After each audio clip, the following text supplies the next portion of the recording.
Easter Sunday, 1941. The streets of Chicago's South Side were alive with the sounds of families gathering, church bells ringing, and children laughing as they stepped out in their finest clothes. Among them was a group of young African-American boys, dressed sharply, standing proudly on top of a parked car. The moment was frozen in time by Russell Lee, a photographer working for the Farm Security Administration. But this was more than just a photograph. It was a glimpse into a world often overlooked, a story of joy and resilience in the face of adversity. During the early 20th century, Chicago's South Side was the heart of black culture in the city. It was a place where jazz and blues echoed from clubs, where black-owned businesses thrived despite the barriers of segregation, and where families built a strong sense of community. For many African Americans, Easter was more than a religious holiday.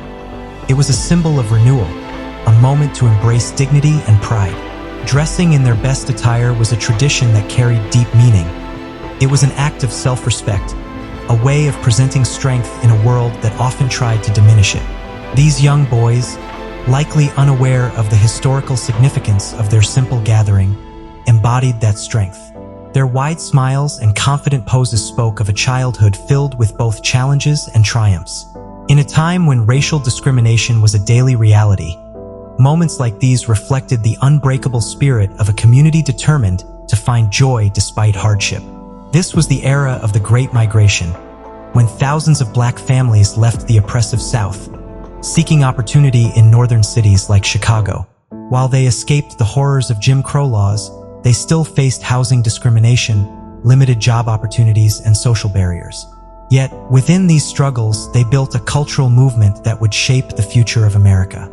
The 1940s were transformative years for black Chicagoans.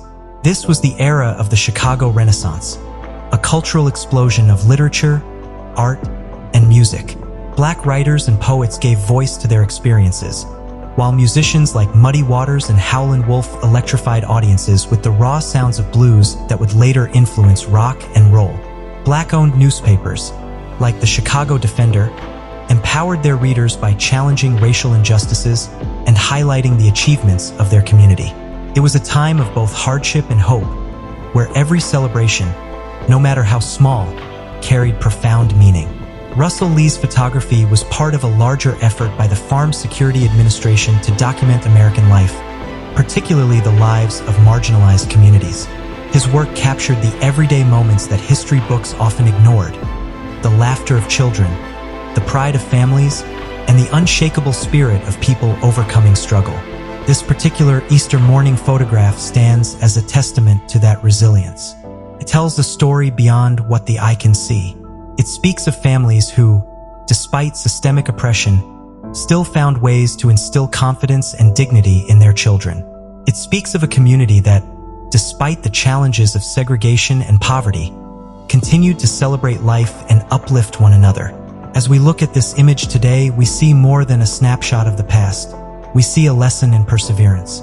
These boys, dressed in their Easter best, remind us of the power of identity and self-worth. They remind us that history isn't just about the grand events or famous figures.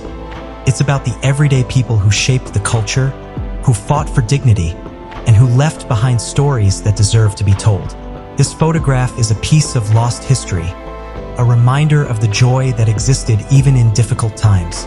It's a reflection of a community that laid the foundation for future generations, for the civil rights movement, for the cultural revolutions that followed. And today, as we revisit this moment in time, we honor the spirit of those who came before us. If you found this story inspiring, don't forget to like, share, and subscribe to the Historic America for more untold stories from our past. Because history isn't just about remembering.